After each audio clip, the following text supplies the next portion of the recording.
Yasodanandana Rajajanananda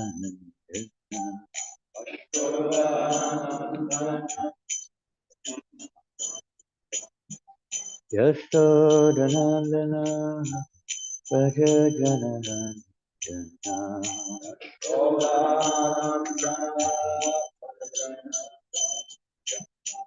Yasodanandana Rajajanananda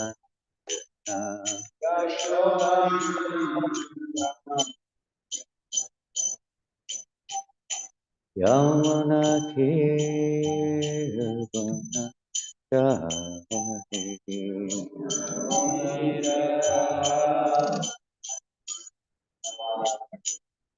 Yamuna Kirvana Shahati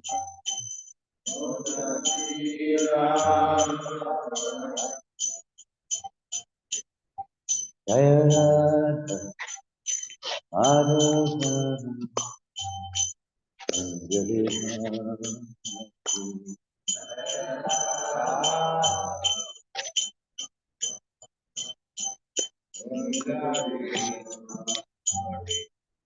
Jayarada Madhava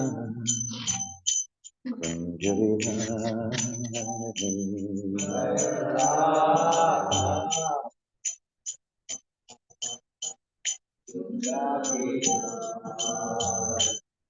Hare Krishna Hare Krishna Krishna Hare Hare Hare Rama Hare Rama Rama Rama Hare Hare Krishna Hare Krishna Krishna Hare Rama Hare Rama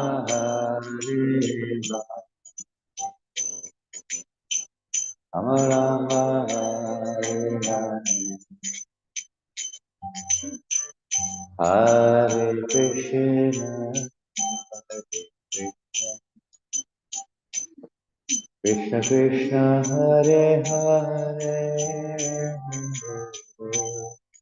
Hare Rama Hare Rama Rama Rama Hare Hare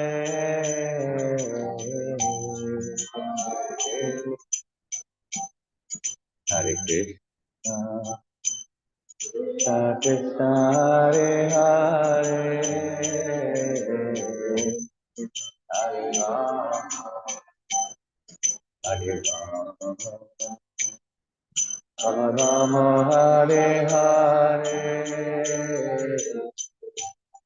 Hare Krishna Hare Krishna Krishna Krishna Hare Hare Hare Rama Hare Rama Rama Rama Hare Hare Hare Krishna Hare Krishna Krishna Hare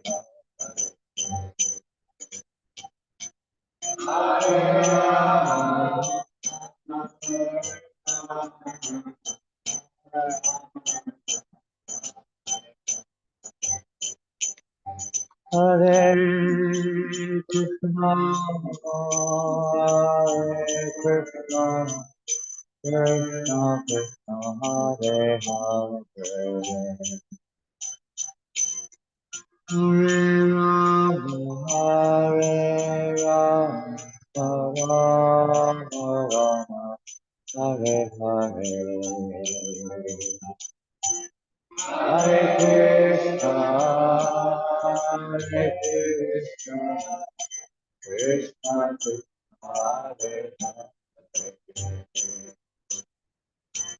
Hare Rama Hare Rama Rama Rama Hare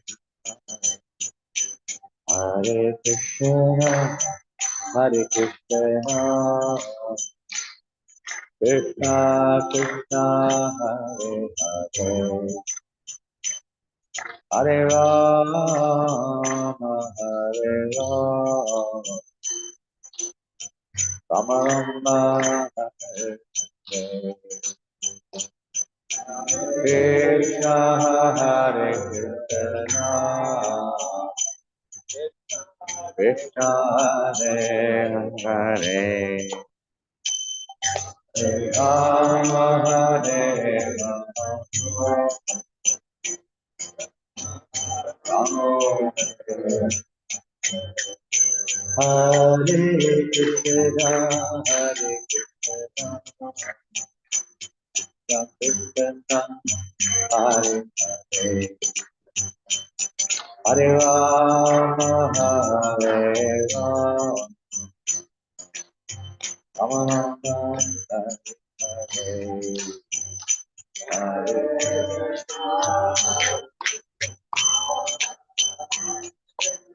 Krishna Hare.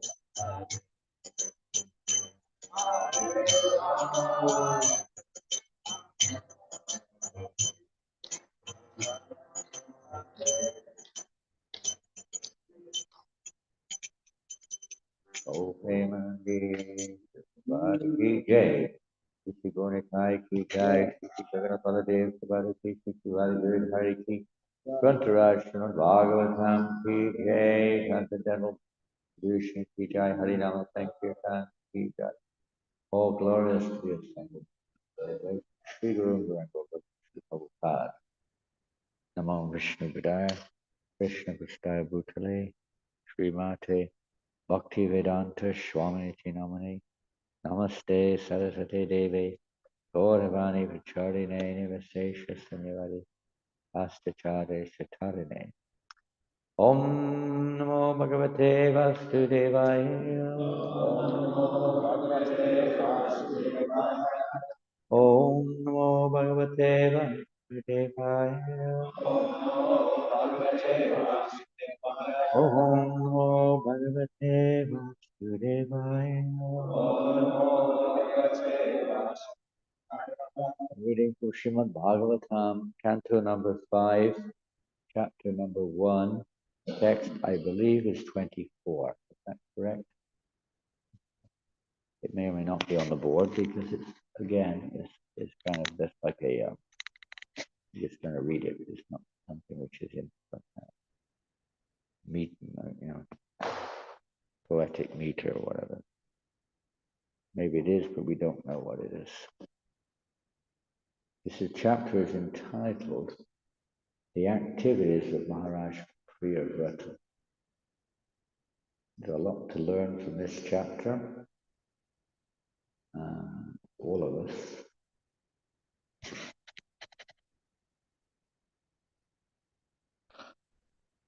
The activities of pure devotee of the Lord are worth hearing, just like we hear the activities of Krishna. The activities of pure devotee or in relationship with Krishna. They bring us to Krishna. There's no chariot, what brings us towards Krishna. So we'll try to read just for the sake of it, read through.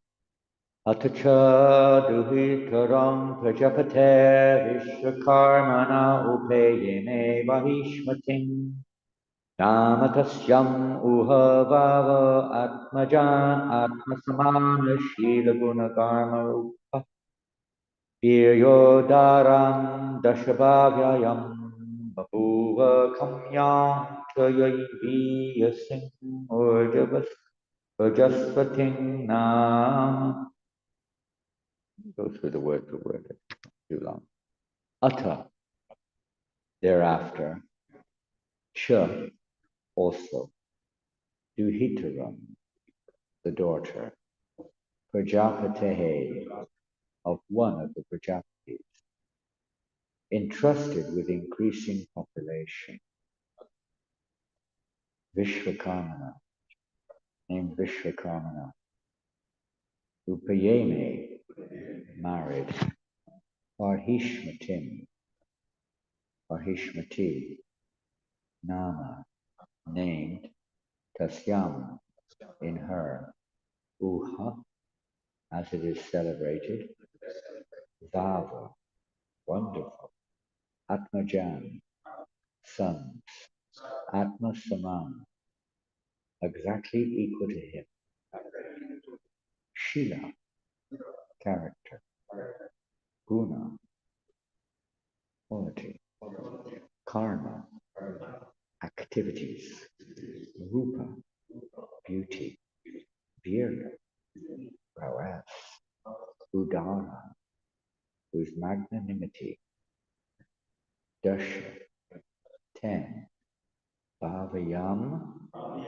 Babuva, he begot, Kanyam, daughter, Cha, also, Yavi Yasim, the youngest of all, Urjasvatim, Urjasvati, Nama, named. Translation and purport by Srila. Thereafter, I think it's on the board, is it? Thereafter, Maharaj Priyavata married Bahishmati, the daughter of the Prajapati named Vishwakarma. In her, he begot 10 sons, equal to him in beauty, character, magnanimity, and other qualities. He also begot a daughter, the youngest of all, named Urjasvati. Purport: Maharaj Priyavrata not only carried out the order of Lord Brahma by accepting the duties of government, but also married Bahishmati, the daughter of Vishwakarma, one of the Prajapatis. Since Maharaj Priyavrata was fully trained in transcendental knowledge, he could have returned home and conducted the business of government as a brahmachari. Instead, however, when he returned to household life, he accepted a wife also. The principle is that when one becomes a grihastha, married person, he must live perfectly in that order, which means he must live peacefully with a wife and children. When Chaitanya Mahaprabhu's first wife died, his mother requested him to marry for a second time. He was 20 years old and was going to take sannyas at the age of 24. Yet by the request of his mother, he married.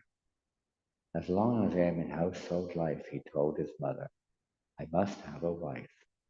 For household life does not mean staying in a house. Real household life means living in a house with a wife.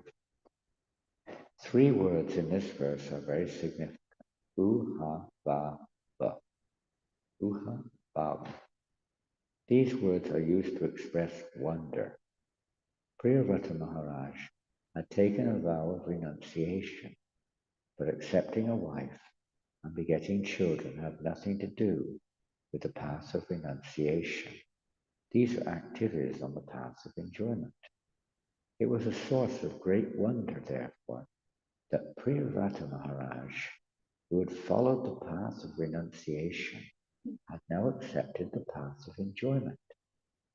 Sometimes we are criticized because although I am a sannyasi, I have taken part in the marriage ceremonies of my disciples.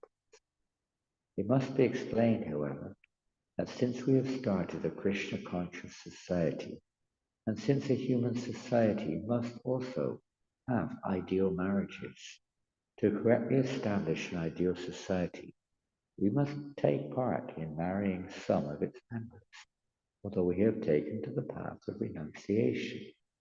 This may be astonishing to persons who are not very interested in establishing Daiva Varna Ashram, the transcendental system of 4 social orders and 4 spiritual orders.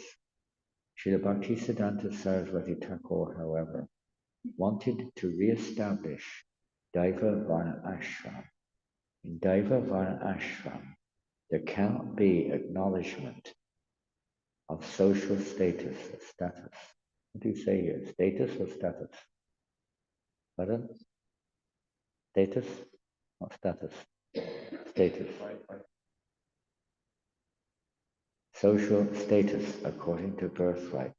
Because in Bhagavad Gita it is said that the determining considerations are guna and karma, one's qualities of work.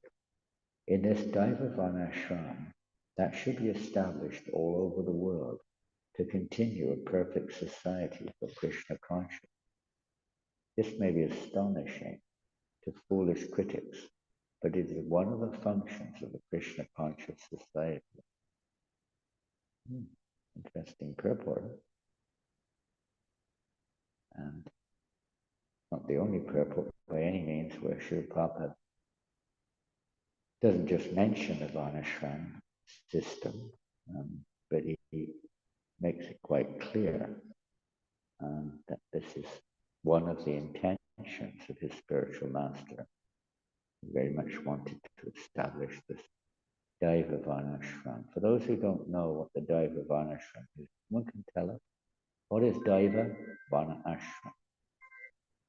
Is someone phoning in with the answer? Who is it?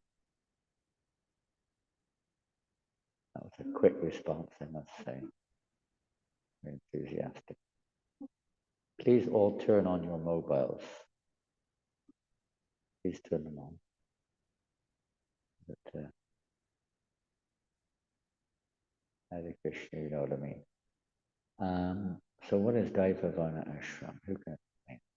Did Prabhupada? See, Prabhupada uses the word Varnashram in one or two places here, but he also uses the word Daiva. Daiva. In fact, Daiva Varnashram, let's see how many times he uses it. I don't think he does. I think he just uses Daiva Varnashram. He says, establishing Daiva Varnashram.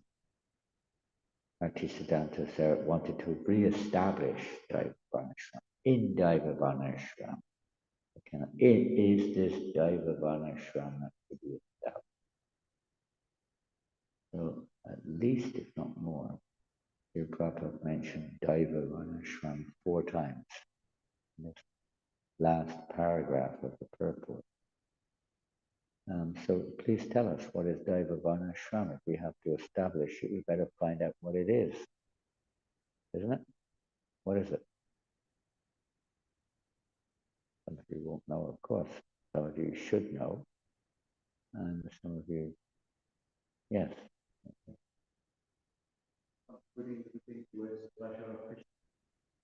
Well, that's kind of like, what we say, the mood of a devotee, but it's not a definite description of what it means. That is part related, of course.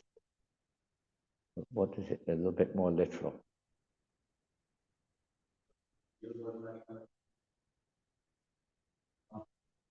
Pardon? The real one, that was based on the land. Yeah, that's what Prabhupada says here. Of course, there's a system that the Lord has established. A system for what? Let's get a little bit more down to earth. A system established by the Lord. Now, what I wanted a direct translation, maybe more than anything else to begin with. So, what is Daiva? Divine. It's divine. Daivi Yeshu Gunama. Even the material energy, in one sense, is described as divine. Why? Because it comes from Krishna. Everything comes from Krishna, in a sense, is divine. How we relate to it is another thing. But it is coming from Krishna, it's divine. Like money, there's nothing intrinsically wrong with money, it's the misuse of money, how we relate to it. It comes from the government. We don't make our own money. It's authorized. So it's a system which is given by God. It's not a system which is man-made, speculated upon. Modern day politics or political parties are all creations of various individuals or collective creations of I would use the word, the fertile brain of some human being. They're not particularly based upon Daiva or the order of God. When we create we can say, a mobile phone, create a mobile phone. But along with that, there will be some guidebook, some direction book, how to use it, what it's for. So along with the creation of the universe, particularly for human beings, there is Daiva, God gives Daiva Varna Ashram. You can see Chaturvanya Maya Shrishtam in the Bhagavad Gita, Guna Karma Vibhava Shram. That I have created. If you want to get the Bhagavad Gita, we can read the whole thing. But bring it anyway, bring a Bhagavad Gita. But it's a God-given system.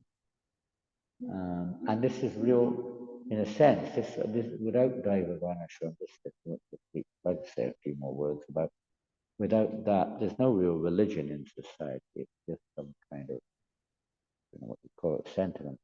But it's not real religion. Real religion is based upon Daiva. Daiva means divine, literally, or transcendental. Prabhupada uses the word here, and actually he said what it means.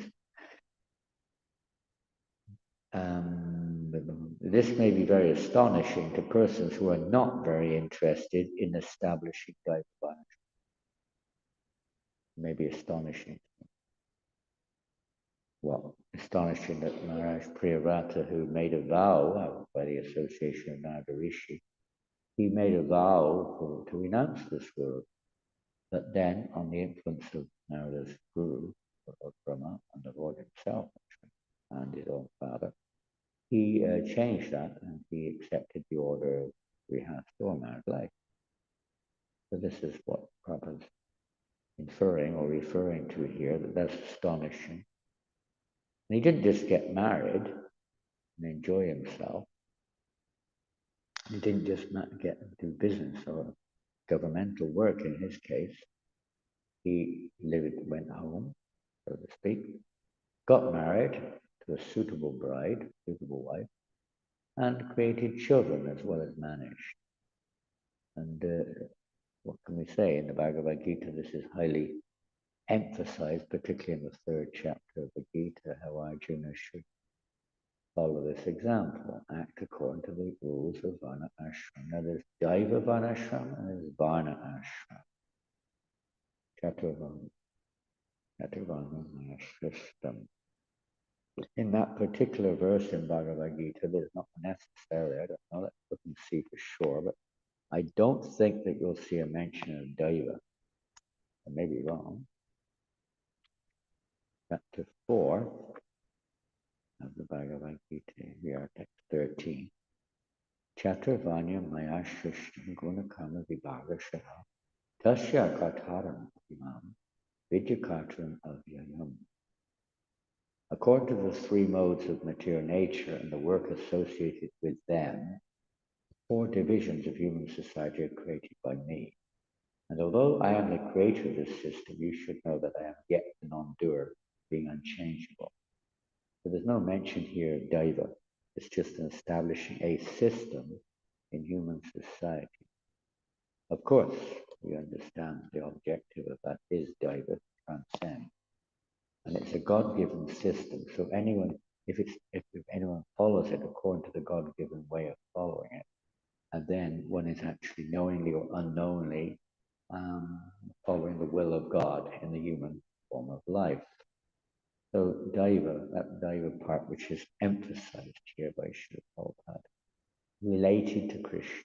The whole purpose of the Varnashram system is to please Krishna, as was mentioned in Raghavir, to please Krishna through one's work, through one's ashram, which means one's order of life, whether you're a brahmacharya, a married person, a renunciate, or retired, whatever one is in life, the objective is to do that for the pleasure of Krishna. That's not salvation.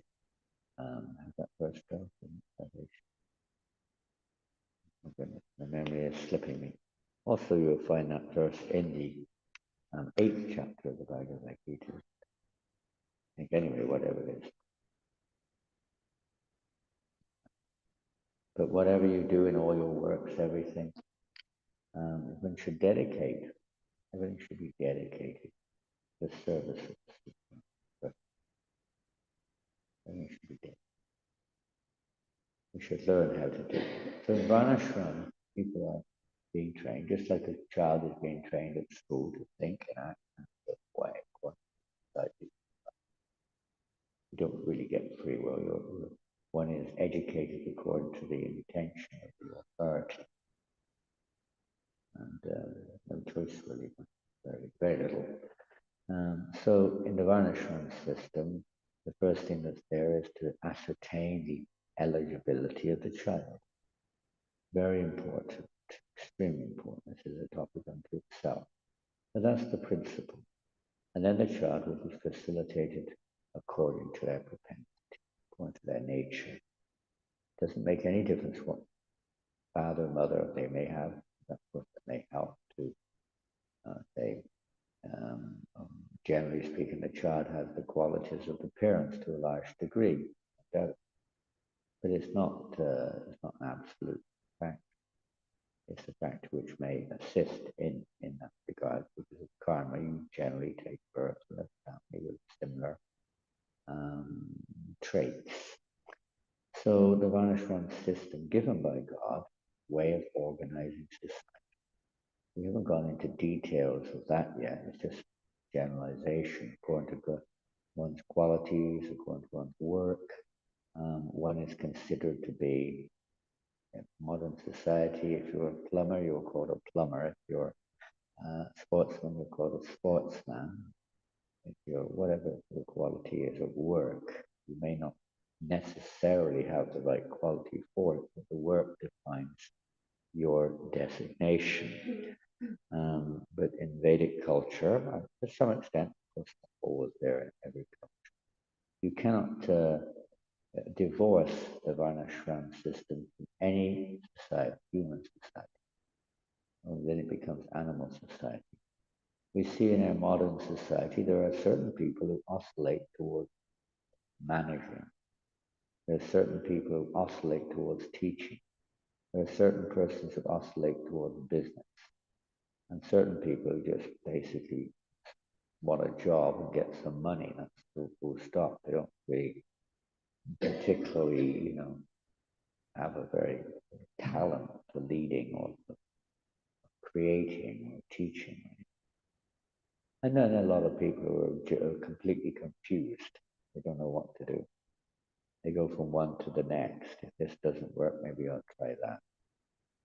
Both in occupation as well as in order of life. Well, if sannyas doesn't work, then get married. Maybe I'll become a brahmachari again. Or, not clear. It's Kali Yuga. Things are very complicated and very confused. But nevertheless, you see that this structure is still there, even if it's not being properly applied. It's still there. People wrongly situated, no doubt, but the situations are still there. There are educators, there are leaders in society, politicians, kings, whatever have, those who make on the top of the pack. And then you have people who are producing, whatever they're producing, but producers, those who are organizing the financial system. And then most people are just working. They're looking for jobs. They're just applying for jobs left, right, and center to really get some money, basically, to survive. And as far as the order, that's occupations. Also, of course, there's training in different areas of work for those who choose to go into certain areas of work. And then you have your orders of life, which are a single man or woman. Generally speaking, ladies are married. That is rare that they're not. Even maybe doesn't make much difference nowadays. It's all kind of all over the place. But traditionally, all over the world, it was completely norm that ladies, generally, it was norm that the men would marry too. Not so absolutely expected. But ladies, yes, they get married, and they marry according to, again, very scientific system. According to their particular qualities, they have to marry a person who has similar qualities or compatible qualities to theirs, otherwise it won't work very well. One of the biggest problems in modern society is there's not compatibility between the husband and wife. They get married at all. they end up, in an unpleasant situation and end up getting divorced, something like that, even worse sometimes. Because of incompatibility, it's not done properly, right from day one. It's based upon sensual or external attractions without consideration of the internal character match. It's not taken seriously, as Prabhupada mentioned here, Lord Chaitanya. He was married at the age of 16 with his wife, Priya, and she expired. Lord Chaitanya went away at the time to eastern part of Bengal. And while he was away, she left her body in separation. This is what it's described as, which is hard for us to imagine. But anyway, she did. And when he came back, of his mother, he was very disturbed because the 11th daughter passed away. And so she requested to marry again. Everything was chosen very carefully. There was some, however careful one is, there will be some fault. As much as possible, everything was done according to the God-given system to see. But everyone in the material universe has attraction, sex life, the primary attraction in the universe, top to bottom, whatever species we're in. So there's an order, human life, there's a system to facilitate that need. And that's the married life, entering into grihastha married life. And therein it's also important that the compatibility is there, favorable compatible. The whole science, scriptures, how to choose or how to have a relationship is more likely to be favorable. And to produce children of particular quality, people, footsteps, parents. But so there's a whole thing, quite extensive, so many different yogas, samskaras, and so on and so forth. And they took it very seriously. Childbirth was so serious, and raising a child was so serious. Because it dictates the whole order of the world.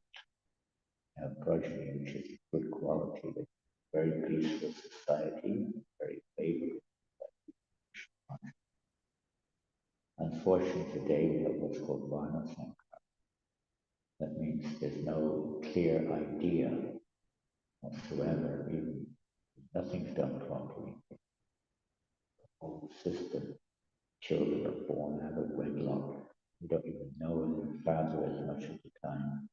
The parents are very incompatible. The child is brought up in a confused, turbulent household life. Naturally, they also develop confusion and disturbance in their lives. And they're trained in a society, brought up in a society which is also confused and turbulent, exposed to so much diversive information, association, times. Sometimes children are given intoxication, almost like babies. They're sexually abused in many cases. So many dreadful things are, child is exposed to. Well, on and on you could go. We won't go there. They're mobile phones. Children have mobile phones. 1, 2 years of age. But they're being exposed to what's on it. They become attached to it. And television previously, not so much now. They have computers. Sometimes they're exposed to illicit sexual things. So many things. Dreadful. What to speak, they're fed whatever the parents want to feed them without consideration really of the real benefit or purpose. And people are conditioned by these ignorant directives of materialistic people. like this, to do this, to this, to this. And there's a whole Vedic society, a whole scriptural directive how to, how to find one's occupation, right? And how to act according to that occupation. What your duties are in the various orders of life, brahmacharya, grihastha, vanaprastha, sannyasa. It's very sad. Very hard to re-establish this, as Prabhupada says here. So varna means occupation, ashram, order of life. Whether you're a brahmachari, single man, brahmachari means strong knowledge, using property to single ladies, and then married life, who knows what that is. The other two orders are kind of not really present in this side. Very rare, maybe in India, very. This is called the vanaprastha. Generally, in varnashram, most people are considered their occupation, their natural occupation is by the sugar. It means they're employed. Their means of livelihood is a wage. They get paid by somebody who manages. So that's called a sugar. They depend on a wage and get paid. And they may have to give up an occupation, take another one in order to get paid. They're not actually properly, they're properly situated. That's the way they live. They are. So they depend on the wage. For such persons, there's only one ashram, and that's married life. For those who are in the order of Vaishya means production. They're the producers who make models that they run factories, corporate. Traditionally, they were mostly engaged in production of food and clothing, necessities of life. They may also be dealing in trade or organizing it, not just. Vaishya is not someone that goes out and digs the land. That's not the definition of a Vaishya. And they organize it. They're intelligent to organize, engage people. The Shudras are engaged in digging the land and in picking the crop. So of course the Vaishya knows how to do that very well, but that's not his main function. He organizes other people. Same with trade. He organizes it. Or he organizes the financial system. These are Vaishya business. For them, there are three ashrams, maybe only two. Generally only two. They have a little brahmacharya training, and then they get married. Generally they stay. Occasionally, with exceptional occasions, they may take what's called vanaprastha. Vanaprastha means literally going to the forest. Vanaprastha, leading to the forest after a certain stage of life. Ancestral forget at the age of 50 years. And maybe the Vaishya doesn't necessarily apply, but if they do, they may go to the forest with their wife and live the rest of their life focused on the spiritual focus, detached from their business or whatever they're doing, family, leave it with the kids, off they go. So they don't need much training. They don't necessarily have any training because they learn how to farm from the moment they're born. From the moment they're born, they're learning, they're with the mother, she's out in the fields or whatever she's doing, and they learn how to do it from childhood. Making the milk and the butter, this and that. And they learn automatically. Like that. So those who are administrators were very, very small percentage of society. They won in thousands. We're hearing mostly in the Bhagavatam, and most of the things we take as instruction are directed towards the Kshatriyas, administrators. The Kshatriya means those who give protection. They're meant to not manage, they're meant to manage, but they're meant to protect the primary protection is to facilitate the citizens in their varna and ashram so they can be peaceful and nice family and production going on nicely, and children, good children. And they can also have the opportunity for spiritual daiva, given by Krishna. Transcendental Varnashram is headed by the Brahmins. So we go back to the Kshatriyas. The Kshatriyas had a great responsibility. They had to follow the spiritual head. So the spiritual purpose of human life was facilitated. Otherwise, they would be disturbed. That part must be there. Krishna removed Duryodhana, who was actually a very, very good man. He was excellent. But Krishna removed him because he wasn't Daiva, he wasn't ancient. He was love Krishna, to bring people towards love of Krishna, which is the real purpose of human life. It's not even a waste of time.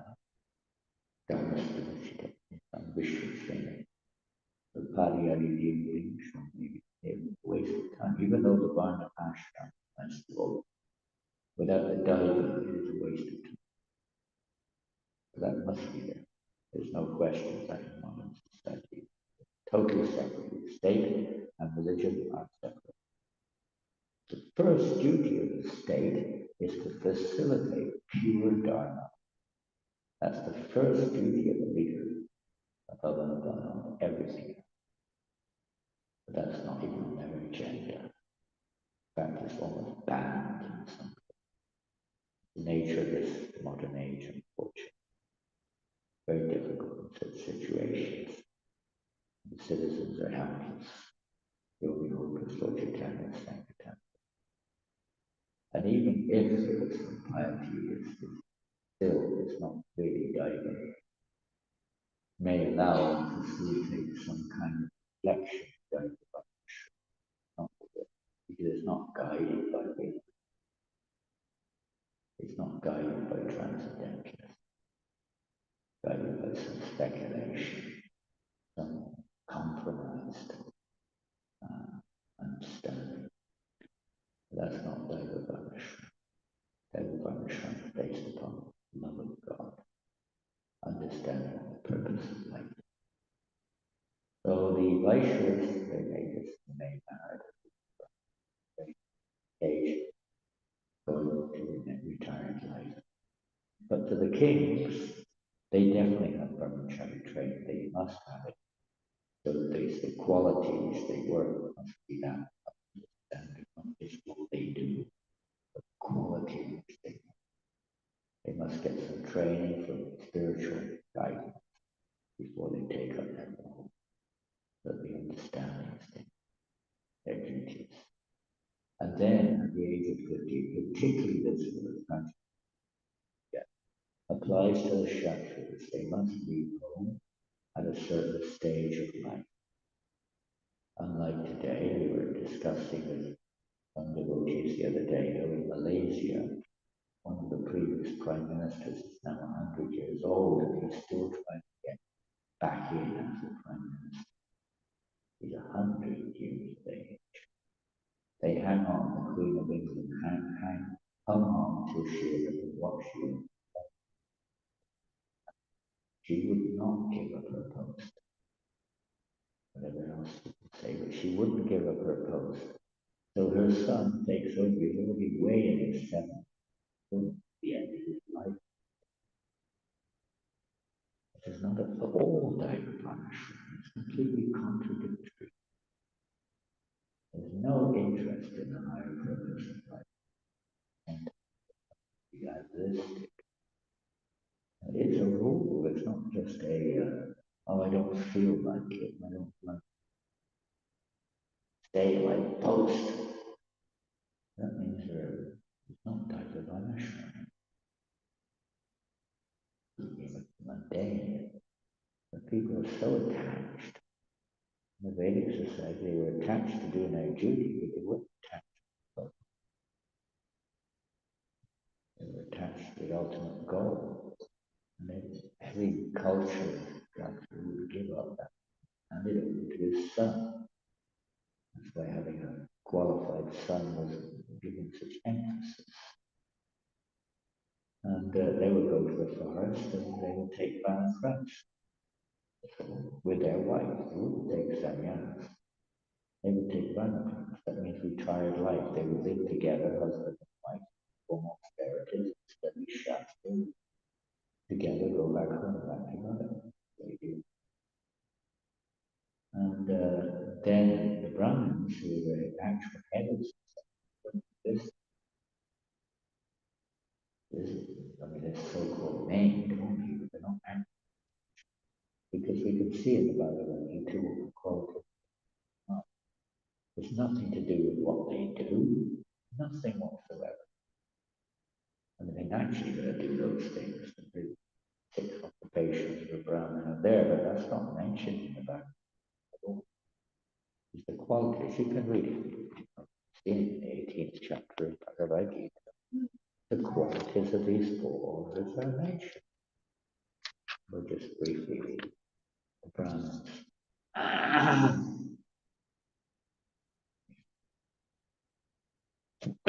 Brahmins, Kshatriyas, Vaishyas, and Shudras are distinguished by the qualities born of their own natures in accordance with the material modes of chastised.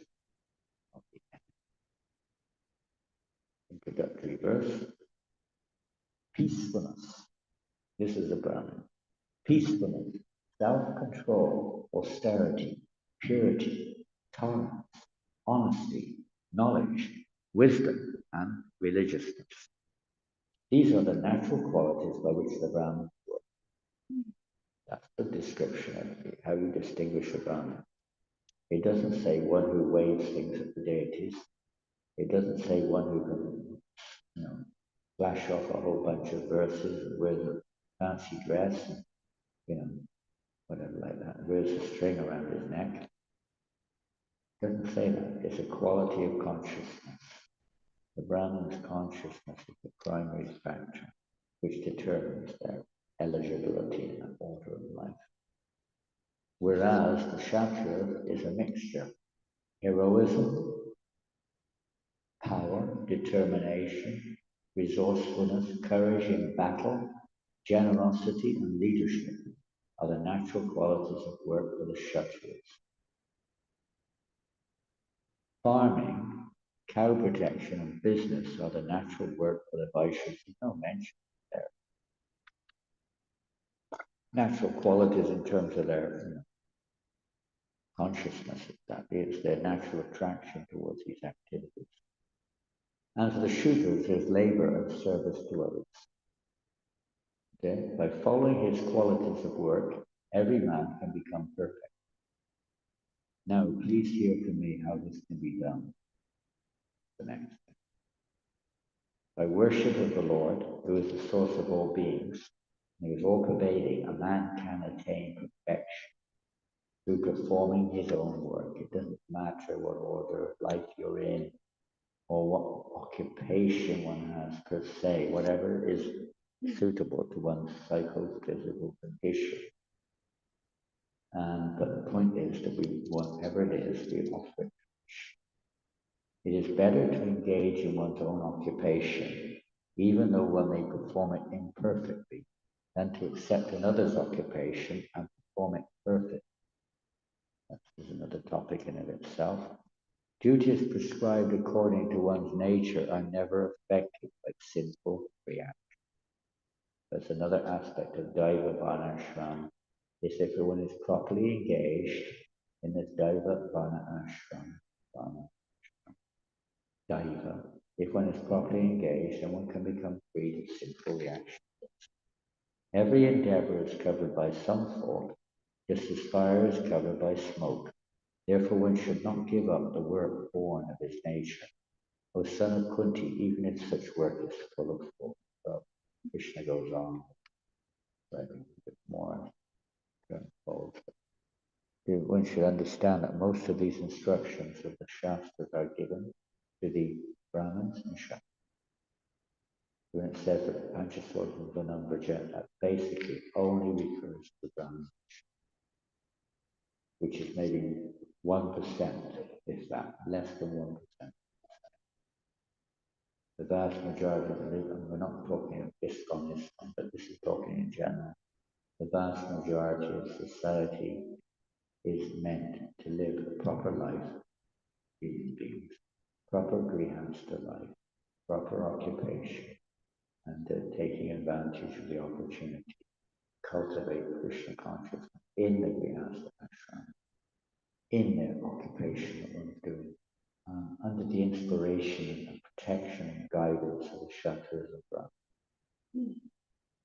So that's the whole idea, because the purpose of human life, ultimately, the Pumbya Dvijashreshtha Vana Ashrama Bhagavad Dharma. The purpose is Samsiddhya Haritoshan of the Vana Ashrama. To please the personality of God. It's not meant for pleasing our senses. Modern society is basically Kamendriya Samman. It's based entirely on sense gratification. Everything based on sense gratification. Varnashram is based ultimately on pleasing Krishna. Although it may be, but obviously it doesn't start with that in terms of the individual's life, but that's the objective goal of the system. Samsiddhya Haritosha, to please the senses of Krishna. No matter what order of life, no matter what action, doesn't matter whether it's a man or a woman, the purpose is the same. To play one's role, take one's part, just like the body has its parts. Each part plays its role, but it serves the whole. Or if you're in a drama, you take a role, you don't take someone else's role. You might be able to do it better, but your duty is to do it. Somebody who's a very good actor can play any part better than someone else. But they have to, they've got a specific role and they have to play that. Same with Varnashram system. Shakti can sometimes be an expert manager to work, do any damn thing. But they have their duties, so they must do it.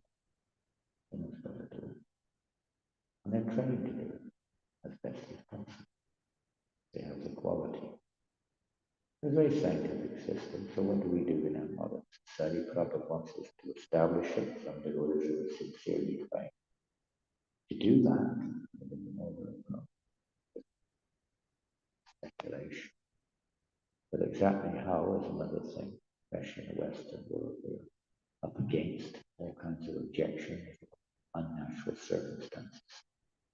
Maybe in Asia is a little easier, or Africa, where there's a much more down-to-earth structure and society, and people are more down-to-earth. A little bit easier,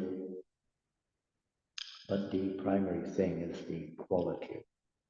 Without the Brahminical head, nothing. It's not just about, say, being I'm a Shudra, I'm a Kshatriya, I'm just going to act leader or something. They've got to act in the right way. So that's the Brahmins. The Brahmins have this primary responsibility, conscious. Everything becomes clear when the conscious. That's what Varnashram, I would say, there was a beautiful conversation on maybe 1998, pretty early in the movement, to be honest. Srila Prabhupada was talking with some of his disciples, and he was saying how, Pradyumna Prabhu, I think it was, who asked Prabhupada, what does it mean when one of the qualities of a devotee expert? What is it that Prabhupada said? It means just that. You find out what your nature is and you act accordingly. He said, just like a calf acts like a calf. It immediately goes to the mother and drinks the milk. And Prabhupada will go on and say that, if your attraction is toward making garlands, then you should make garlands.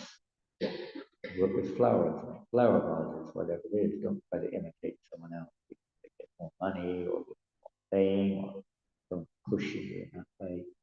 Do what is natural. If you can't drive, don't drive. He was saying, act according to your natural propensity, basically. Probably a little premature to understand at that stage. But that was what Prabhupada was saying. He said the Varnashram is already there. It's not that we have to take over. We have to take our part and act for Krishna in that part.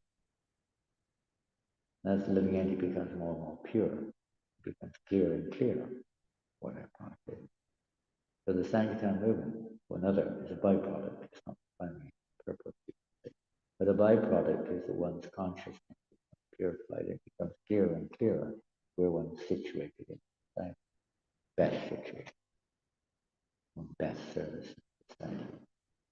It may come and say clearer and clearer. It may not be absolutely clear because people are trying to sankara, things are a bit jumbled.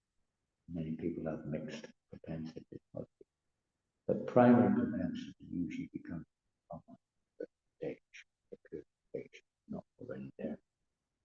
And thus things start to naturally fall into place. But the ability, or let's say the potency to establish this requires, when Prabhupada in 1976 in Mayapur, maybe 75, I can't say for sure, I think it was 70, the Varnashram conversations. Prabhupada was talking a lot about Varnashram. And different devotees, Hari Sori was there, Krishna, different devotees were there, and they were questioning, but Srila Prabhupada, I thought you said that in this age, Varnashram is not possible. This is Kali Yuga. Sometimes you read that. The Prabhupada said, she said that before, and said, yes, at that time it wasn't ready, but now we have to be serious about it. We wanted to establish a university, Varnashram college, to actually systematically facilitate it. And talked a lot about it. And they were saying, but I thought you said it wasn't practical. But then it wasn't. Now it is. Now it is necessary. And he saw that most of his Brahmin disciples were falling from the steps of Brahmin. Most of them were falling. Sannyasis were falling. Brahmins were falling. They weren't following the principles. They weren't chanting this. They weren't chanting their Gayatris. They weren't this, that, and, it's not just about running on the altar and doing this mechanical. That's a mechanic. It's not a Brahmin. That's a suitor's job. Mechanic, the suitor's job. Fiddle around with numbers, pushing things here and there. No, it's the consciousness. Rama set out for 35 years. He thinks he may have one Brahmin on his body. We have to do the work. It's an emergency situation. The most important thing is the consciousness cultivated. We can't necessarily imitate that, but it becomes purified as we chant, especially in us. So Prabhupada said we have to have it in the world. The public, Prabhupada said no for our own devotees. They're the ones that need. In 1977, when Prabhupada came, I was driving in from the airport. He was just talking about this stuff. He was actually talking, just talking about the Varnashram. He said when he was in the room that my intention coming to the West is to go to one of their farms each night and show us how to establish. What was on his mind was this, practically speaking, more than anything else, in the last year or two, was how to start to establish it in our society. Because we're not so advanced. Thus, we're not very happy doing things against their nature. We're doing them wrongly. In Bangladesh, you've got, can't get into details, but you've got persons who are vitiated the nation being managing the Brahminical situation. You've got persons who are, Brahminical managing temples. So that's what they should be doing. That's their job. The Brahmin's job is to oversee the worship of the deity, but not to oversee farms or restaurants. That's the Vaishyas. Every situation has its nature, particular nature for that situation. You've got persons who are very business oriented, but that's going to create chaos. Chaos purpose of the temple is lost. It becomes a business center. Money, money, money. Or students, they just say they should work like asses, but they get that. Or shelters, you just think they own everything and everyone has to surrender or get lost. Not really shelter, but it's right. The temple is a different feature altogether. Brahman center. The heart is society. And if the heart is not healthy, then the body. We're not in a situation where those perfections are there, so we can make that bargain. That's the idea. This is developed. You don't go into the temple and start talking nonsense, arguing, this, that, and the other, talking about, whatever, mundane things, material things, money, this, that, the other. You go in for one reason only, to come closer to Krishna. The Brahmins are the natural gurus of society. They guide people towards Krishna, open their work. This is all good idealism. We're not there. But we could say the details of how this is what Prabhupada envisioned. Especially the Vaishya sector of society is a huge responsibility in terms of land production. Again, it's a little thing, but something to remind. I mentioned it many, many times in the past, and I mention it again. Many of us are working, most probably some occupation, be it architecture, engineer, business, something IT, whatever it may be. So we're working, teaching in schools. It doesn't necessarily mean Brahmin per se, if we're teaching mundane subjects. But there's still some inclinations there, all different types of occupations, but it's not a bad idea if you have a garden, many people have gardens, to try, even if you have the time, produce food. Produce flowers in your garden. Produce food. It's good for your health. Food is good for your health. But much of the time it's not, because it's so processed, polluted with chemicals. It's lost its life. Comes in, the other day we got some walnuts, product of Peru. What the heck are you bringing walnuts from Peru? They grow here. Apples, South Africa, bananas, Philippines, if you know, everything's small. In England, we used to produce a lot of apples. You won't find an English apple anywhere. Africa, South Africa, Australia, China also. Made in China apples. It's ridiculous. Everything, all about money. And then upside down. Produce on your own land. And in this country, this is one of the blessed countries. The soil is mostly very good. You can grow so many things all year round. All year round. Madam Mohan can grow bananas in his garden over there. It's the same climate in Massey as it is here. And we grow all sorts of wonderful fruits. And potatoes, and cabbages, and lettuces, broccoli, beans, and peas. You name it, everything can grow here. Right? Everything, mostly. More than enough to sustain us. That production, organic production in your garden, offered to Krishna, will be so much more beneficial, all around, pleasing to Krishna, healthy. Everything so much better if you have the energy, time, find out how to do it. Instead of going to Woolworths and buying everything there. Dead peas, dead beans, dead cabbages, dead tomatoes, dead apples. almost dead. What do you think? You're eating some dead food, and we're going to be dead as well. Dull. Make them dull, so they can't think out of the box.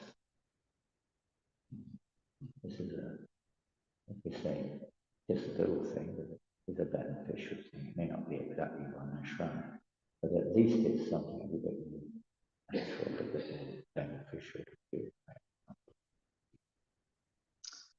Srila Prabhupada Ki Jai, interaction of Bhagavatam Ki Jai. Any questions? Interesting topic. There's a hand flying in the sky, Dunedin. It's a Dunedin, Malaysian Dunedin hand. Your hero, Dr. Mahathir, you're going to have to mention that. 100 years old, and he's still thinking Prime Minister or whatever. Yes.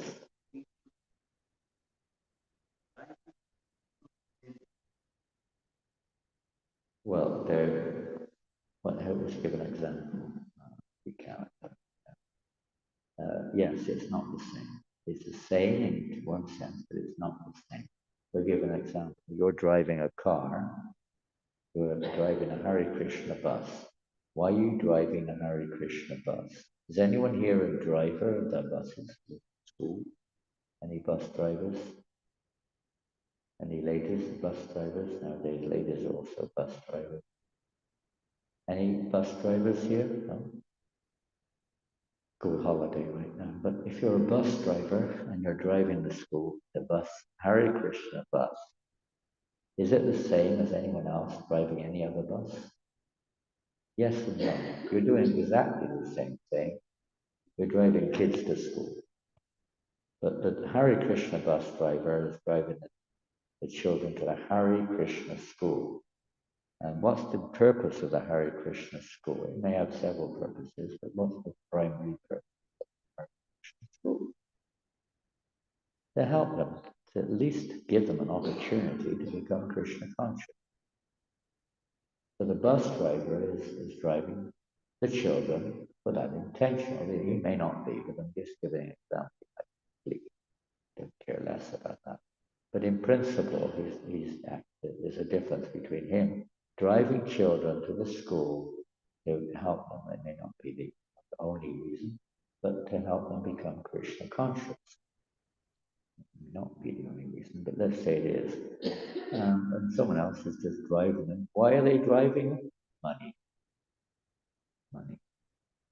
So Varnashram is not just to facilitate.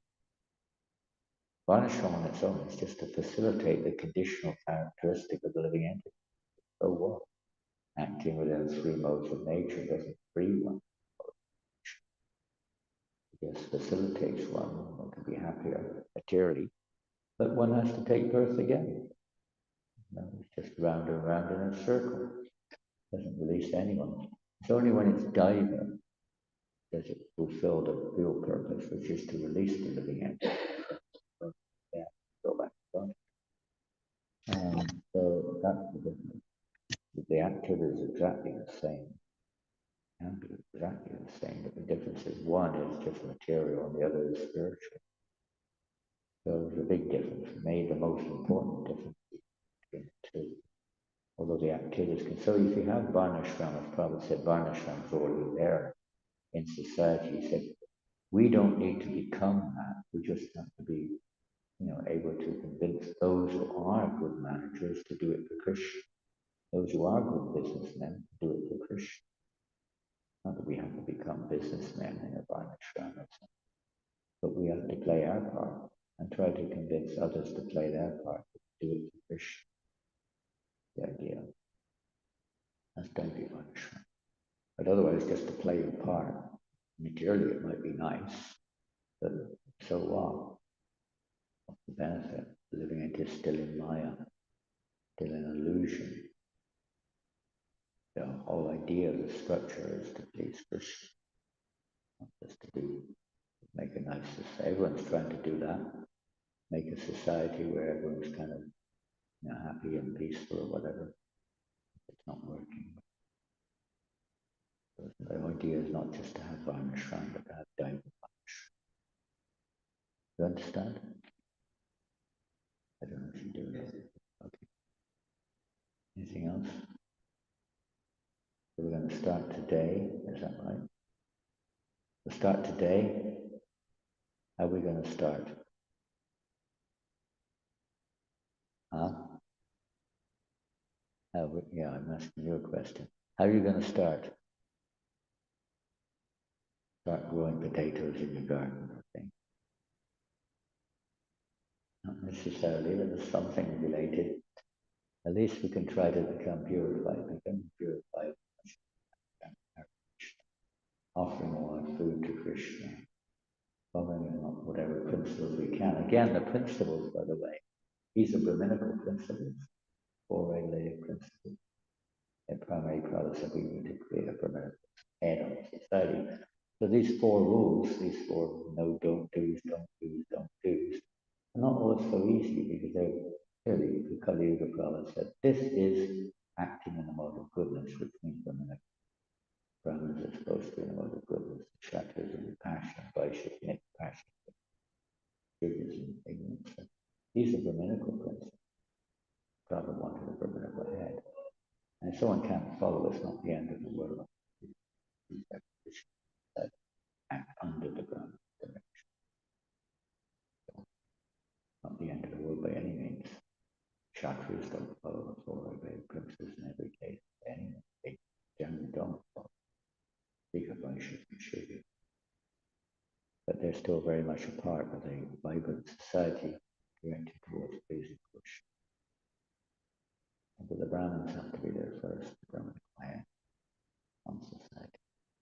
Without a head on the body is chaos, which we have modern day society is chaos. Everyone's out for their own thing, fighting with each other over what doesn't belong to them. And so what can we do? Become purified. Try to make the temple a sanctified place. From the health point of view, from a practical point of view, yes, you can do a few down-to-earth things. You have that capacity, inclination, facility. A little bit of growing stuff. What else we can do? I don't know, it's difficult. But slowly, I hope your Prabhupada's desire will be manifested. Yes, you have a question? Super.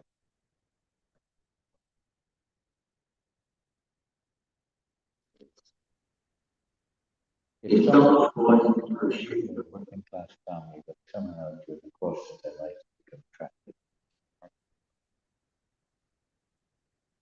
So I like that change because they always change through the course of That's not quite what you mean to say. You said they become attracted to the Krishna conscious process. That is nothing to do with what ashram one's in or what fun. You may be a road sweeper or a garbage cleaner or whatever you call it. But it doesn't mean to say that you're not qualified. You're just as qualified to be Krishna conscious, Brahman, the king of the universe. It doesn't make any difference what your ashram is. That's a separate thing altogether. It may not be completely separate in terms of having the opportunity, but if you are attracted towards Krishna consciousness, you don't have to change what you're doing. You can remain as a street sweeper, very nice actually. In one sense, I always like to be a street sweeper. I'm really attracted to clearing up the garbage. You can be really Krishna conscious, by the way, doing that. We can all do a bit of that. Wherever we are, we can do a bit of that. Should do. But some people are really inclined to do that as a full-time occupation. They're really lucky. Pot washers, garbage cleaners, really fortunate. You don't have all the headaches of a manager or a guru or a businessman. So you just get on with your life and chant Hare Krishna, offer your food to Krishna and do your best. You're very lucky. If you're attracted to Krishna consciousness, then you interested in the usual things of sugar, liquor, and all the other things, lamentation, and sex, as much as you can, meat eating. You won't be attracted to those things if you're practicing Krishna consciousness, but your occupation can still carry on. You just do it in Krishna consciousness. That's very nice, working under the mode of goodness. You don't give up your job. You still act according to your propensity. Yes. So on the other side, what you mean to say, sir, I don't know what you mean to say. What do you mean to say?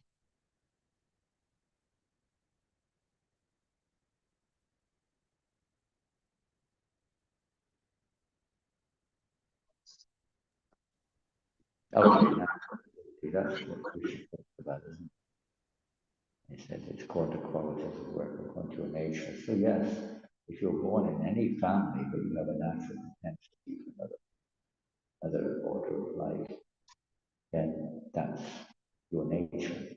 That happens, and happens all the time now. Because they have Sankara, no one really knows who they are, or even who their parents are.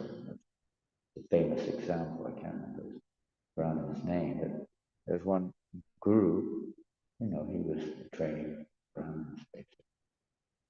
And there was this one lady, she was actually really, modern society would call it that, but in Vedic society, they call it.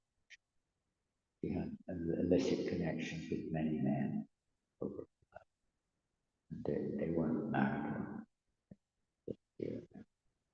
She had a son, and anyway, this boy had a natural inclination towards getting trained in the mental way.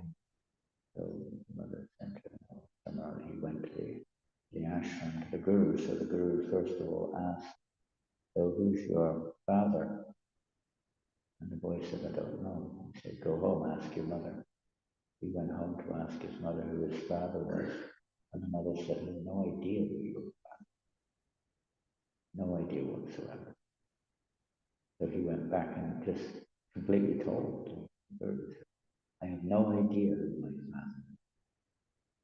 And immediately the guru accepted him in the ashram. They said, "You're truthful. You must be a Brahmin."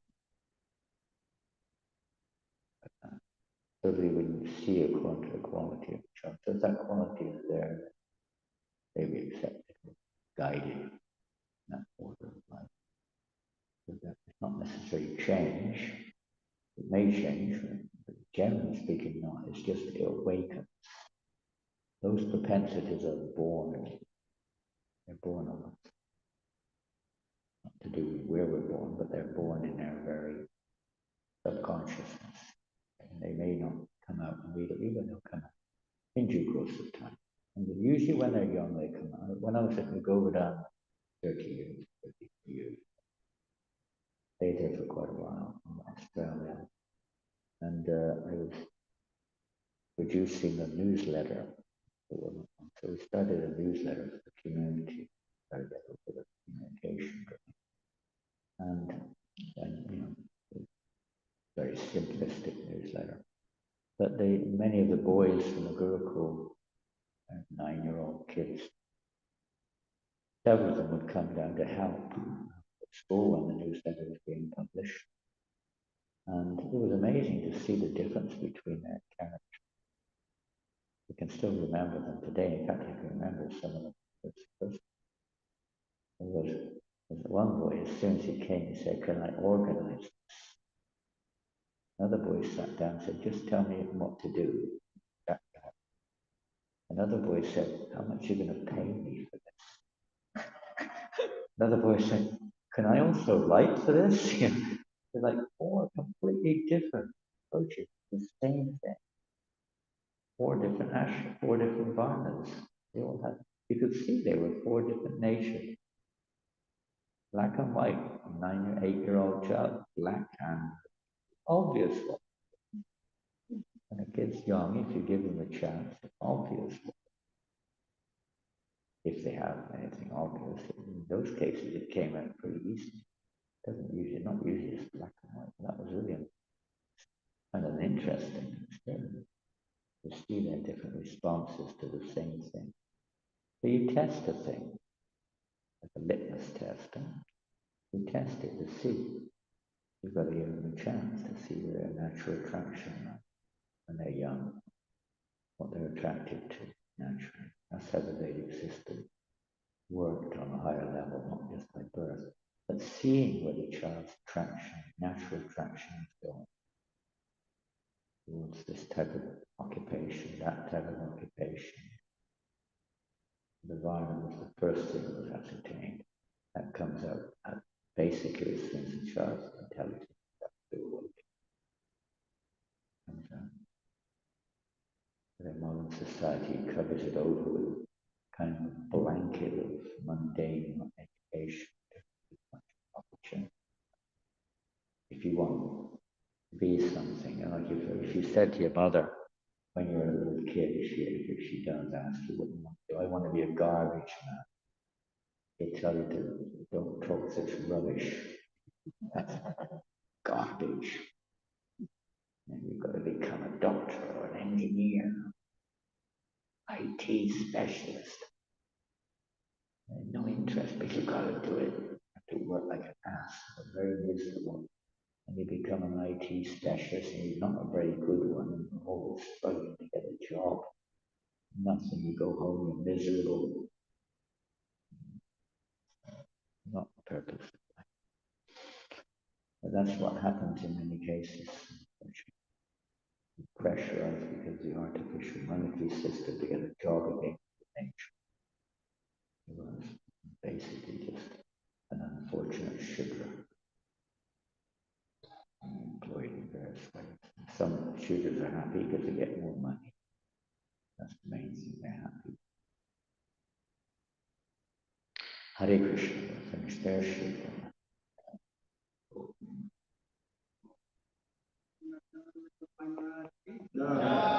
Shukra Ki Jai.